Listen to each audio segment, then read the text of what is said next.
23 years later, Danny Boyle and Alex Garland are back with a new installment of their Don't Call Them Zombies Infected series 28 days later. 28 years later. So about 5 years got lost somewhere in there.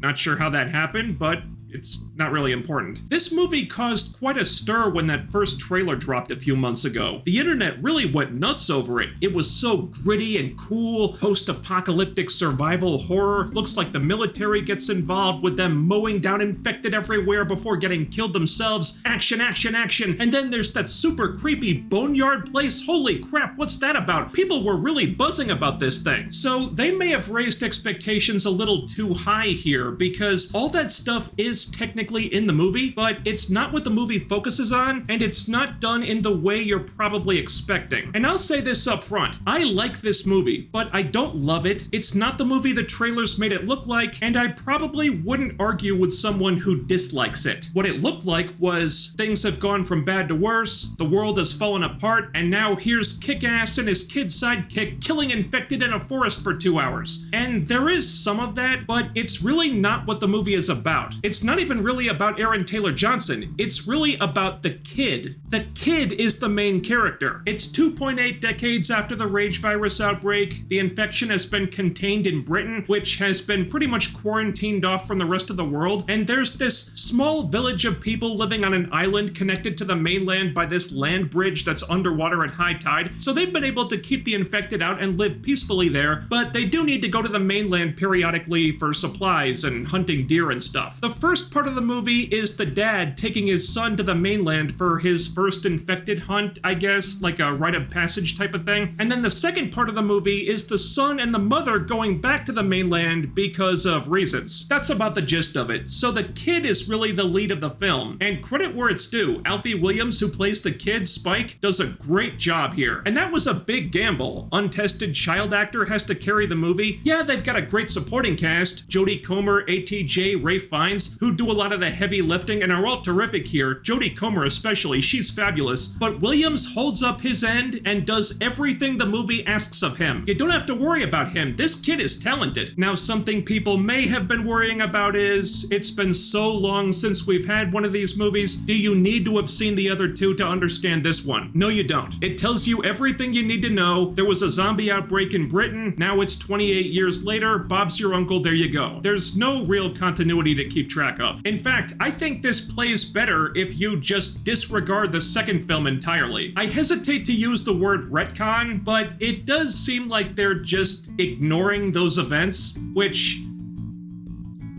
whatever. I don't think Boyle or Garland were involved with that film, so you want to strike the middle one from canon? Go ahead. I don't remember much about 28 weeks later anyway, so it doesn't bother me. What did bug me was how the story is set up, because this movie doesn't play like a continuation of the first film, or even as a proper part one of a new series. It plays like a 2-hour prologue of the movie Boyle and Garland actually wanted to make. The very first scene and the very last scene are setting up something completely different to everything else here. And the final scene comes with this really weird tonal shift too, where it stops taking itself really seriously and turns into something more like Shaun of the Dead crossed with Power Rangers for about 2 minutes. Except the comedy is all unintentional. I didn't know what to make of it, but the ending is completely at odds with the rest of the film, and it sets up a to be continued for something that looks to be very different from what we've had so far. And I don't know if that's a good thing because it really didn't fit here. It was just random and awkward. So take out the beginning and the ending for now, and the rest of the movie is the one you're coming to see. And I enjoyed it, but I think people are going to be split on it because the trailers were deceptive, making it look like something it wasn't, something more similar to the original film, but it's actually kind of doing its own thing. It has the infected and the action and those white knuckle tension moments and all those things, but not in an adrenaline adrenaline pumping kind of way. It's more of an intimate coming-of-age story about this kid that happens to take place in the middle of all that stuff. It's also quite sad, so be prepared for that. Now, you still get the things that you're expecting in a movie like this. The infected are as horrific as ever. They do some world building, so there's different types of infected now. They're evolving, that was interesting. Some of the gory moments are just ridiculous. Heads getting torn off, spines being ripped out of people's bodies, full frontal nudity with characters being chased by infected with their junk hanging out. There's no kid gloves here. They go to some pretty gut-wrenching places. And it's jarring how those moments can sneak up on you. One minute the dad and his son are having a light, friendly conversation, you think everything is fine, and then all of a sudden, holy shit, there's spines and guts and severed heads everywhere! Danny Boyle, you sick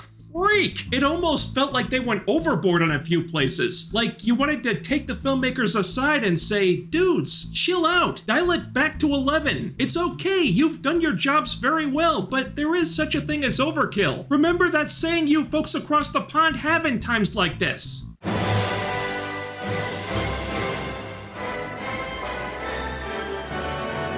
So it definitely gets the zombie movie rubber stamp, but the stuff that really stood out in the trailer doesn't really stand out in the film. If you think the military plays a big role in this, they don't. The creepy boneyard scene is played completely different from what you're likely expecting. It's less horror and more somber. And not in a bad way, but I did feel like the trailer had been advertising a much different movie, and some people may feel put out that we got this one instead. Other things that stood out to me were the cinematography and the editing, because both were very strange. As I understand it, big chunks of this movie were shot on iPhone, so there's a lot of shaky cam, a lot of weird camera angles, and the moments where they switch to traditional cameras do stand out. And all this gives it a very loose, flying by the seat of our pants, guerrilla-style filmmaking vibe to it. And that works in a movie and a story like this. I think it really enhances the infected. I don't think I'd like to see other movies make a habit of it, though. It feels like a gimmick specific to this series that would wear thin very quickly if other people started doing it, so I really hope this doesn't become a trend. But there's also moments where they try to get weird and fancy with the iPhones. Like, they'll line up 25 of them on a rig together and do this intentionally cheap-looking version of bullet time when there's a zombie kill, and it's kind of distracting. Seriously, bullet time? What are we bringing that stunt back for? In a movie like this that's going for that raw, down-in-the-muck approach, it looks really out of place here. And the editing does stuff like that too. There's a lot of jump cuts and strange rack focuses. There are some scenes where the cameras switch to night vision mode and everything has this bright red tint to it and the infected look like their eyes are glowing. Again, looks very out of place, and I don't know why it was done. And there's other scenes where they show kids on the island training with bows and arrows, intercut with scenes from medieval times about knights with bows and arrows fending off invaders trying to storm the castle. Sure, the metaphor was plain as day, but what the hell is it doing here? I couldn't tell you. It just takes you out of the movie when you see this stuff, and there was no real narrative purpose for it to be there either. I mean, Boyle tries to make the movie a certain way with a certain style, but then he also inserts this experimental fancy schmancy stuff into it for no reason I could figure out, and the two things don't go together. They don't kill the movie or anything, but they do make you wonder, what are they going for with this? It's so weird. I ended up wishing they'd done another pass in the editing bay to cut that stuff out. Also, the script could have been tweaked a little bit. Most of it is fine, but there is one stupid part that just made me facepalm. They have a particularly dangerous infected, subdued and helpless, one that has already nearly killed them several times, but instead of killing it so it can't cause them any more trouble, they just leave it there and f*** off. It's a bold strategy, Cotton. Let's see if it pays off for them. And then, of course, it comes back to menace them again later.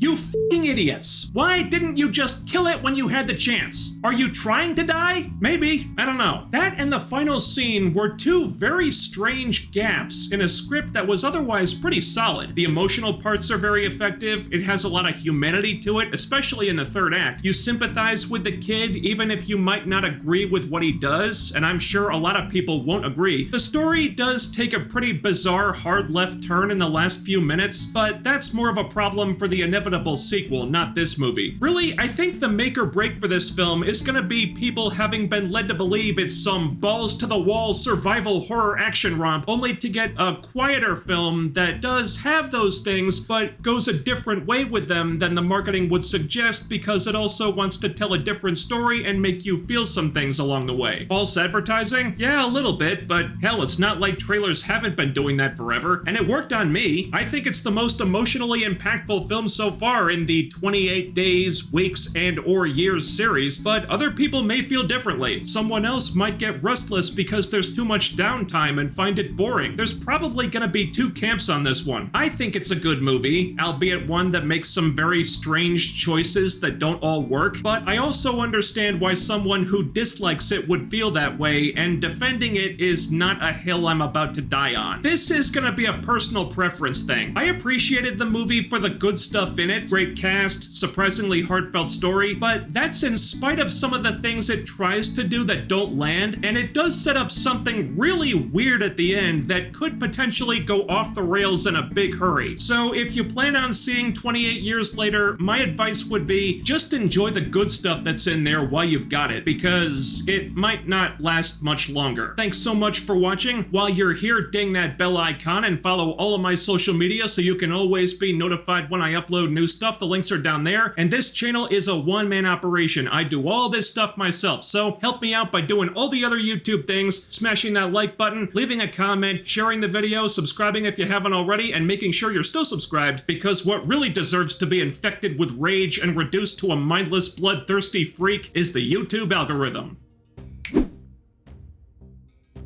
That's all for now. I'll be back with more soon. Take care, stay tuned.